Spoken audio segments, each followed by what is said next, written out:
We have reached a point in the anime community where the isekai genre is so much shit talk that you are better off saying that you like K-pop and those gay ass people rather than saying that you like isekai.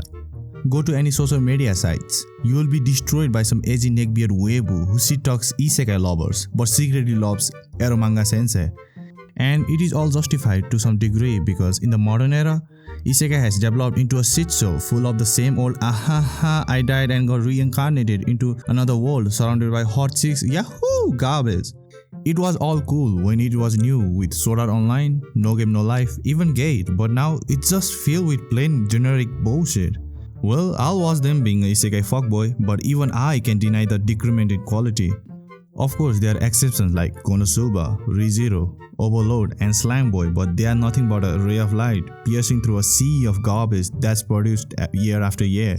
In 2020, I don't think there was anything isekai related that stood out, but 2021 is starting off with a bang, bursting out with isekai, which I believe will be pretty good. Starting off, Jobless Reincarnation is a new addition to the isekai genre, which is generally regarded as the godfather of the isekai genre.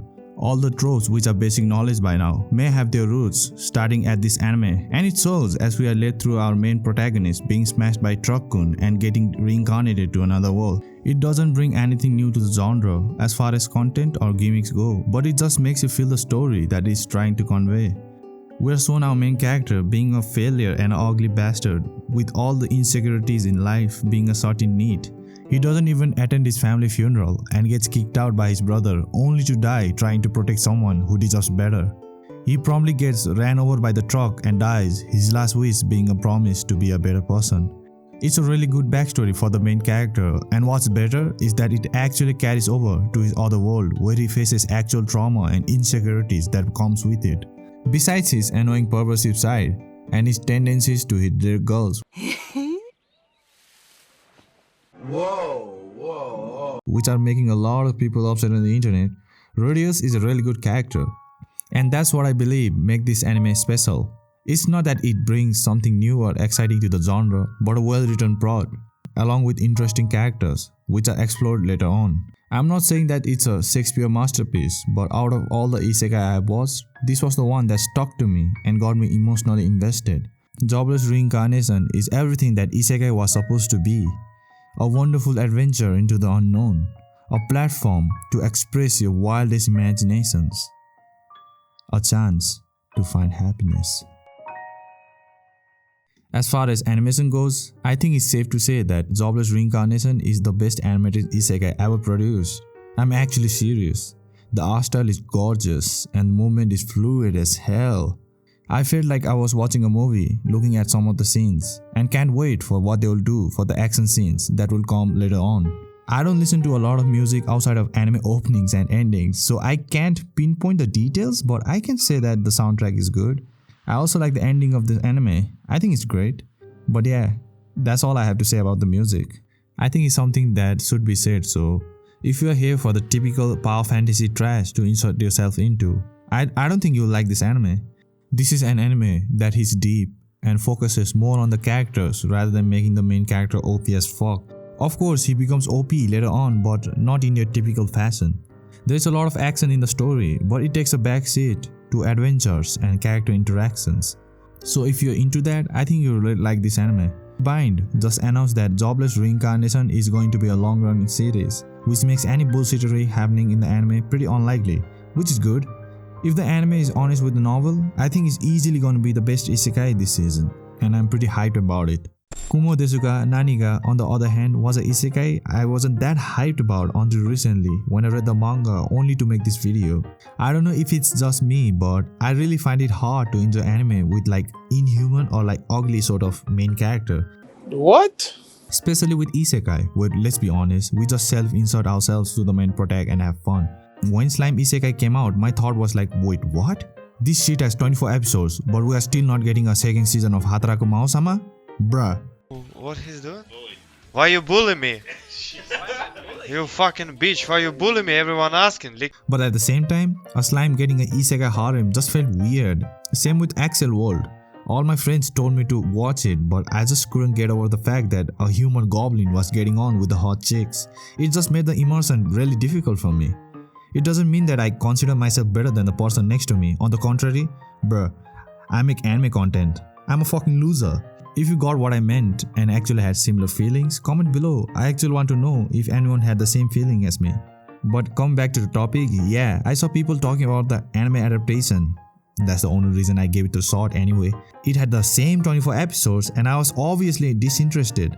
But as I mentioned earlier, I kind of forced myself to reading it for the video and went through some chapters, and yeah, same as the slimy Isekai, I was like, oh shit, here we go again. So the story is basically our main protagonist, Kumoko, who is just studying in the classroom, dies and get isekai'd. The twist this time being that she is a spider now. Where the slime isekai created adversity and progress through civilization building and starting a kingdom, this anime just straight out creates it through our main character.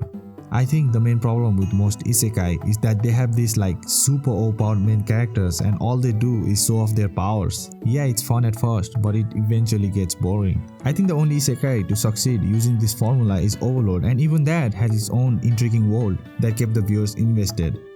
But this anime doesn't have this problem because she's weak as shit starting off.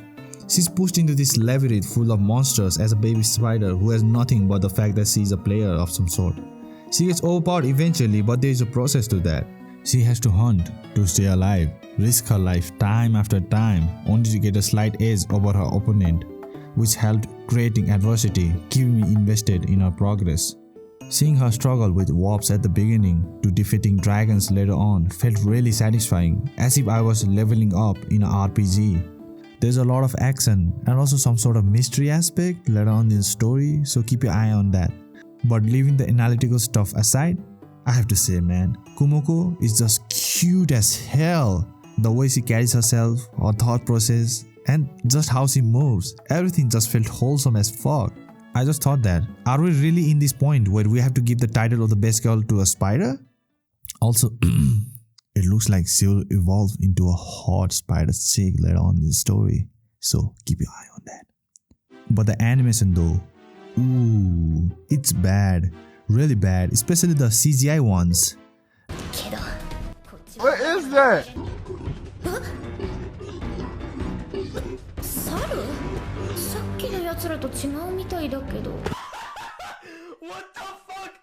What the fuck was that?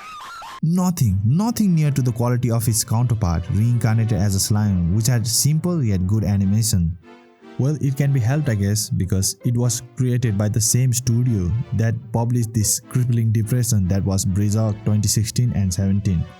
I personally can look past the poor animation and enjoy it, but I don't think everyone will be able to. Bro, people are getting pissed at the CGI used in Attack on Titan. Just imagine what they'll do when they see this fucking cancer. They'll start a fucking riot if they even got a wind of it. As for the music, the opening and ending were kind of lackluster and the soundtrack didn't stand out to me. Rounding it up, I'll still say that Kumo Desuka Naniga is still a really good show. It really depends on your perception though. If you care about animation, you'll probably not like this anime. But if you can look past that, you'll have a lot of fun watching this spider get overpowered and kick ass. But what's not good is the anime that I'm about to talk about, Rido of Healer. Okay, I get what you're thinking. Age, this is not an isekai, you dumbass. Yeah, I know that it's technically not an isekai, but I still want to talk about it, okay? So shut the fuck up. If you want any more proof, here. Boom, isekai. But anyway, man, my thoughts when watching the trailer was like, wait a second, isn't he my boy Rance from that hentai that was fire? This shit is actually getting an anime adaptation. But memes aside, this anime is absolute garbage. Oh my god. You thought Goblin Slayer and Rising of the Shield Hero was bad? Man, this anime is that times 10. Just close your eyes and imagine that there is a man in this planet cracked enough to actually give Rido of Healer an anime adaptation. Like, what the fuck? This anime is beyond edgy and violent as hell, man. The plot is garbage and so are the characters. If you like this anime, then fine, do your own thing, but I really want to know why? I have never been that guy who judges other people's taste. And why would I? I like Yosuka no Sora, that's my taste. Well, unless you say Golden Time is trash, then you are getting a slap in the face. The only reason I actually read the manga was because it got related to another ecchi manga that I was reading, Dokyu Hentai H Eros. The art style is fucking fire and I actually had a fun time reading it.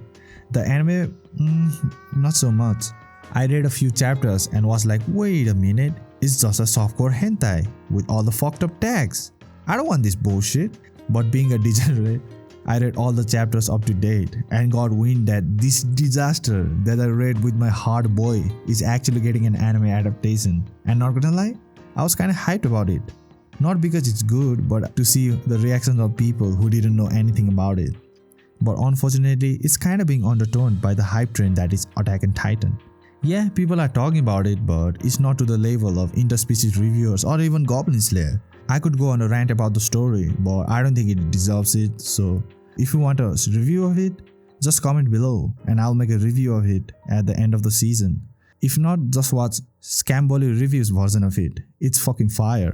But yeah, that's the end of the video. If you made it all the way here, thank you for watching my video, man. I really appreciate it.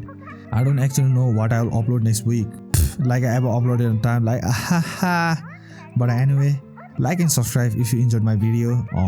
Comment if you have any other opinions about the anime that I talked about in the video. I really want to know your opinions on it, so don't forget to comment. I'll read them all. Support trash taste and I'll see you guys in the next video. Goodbye.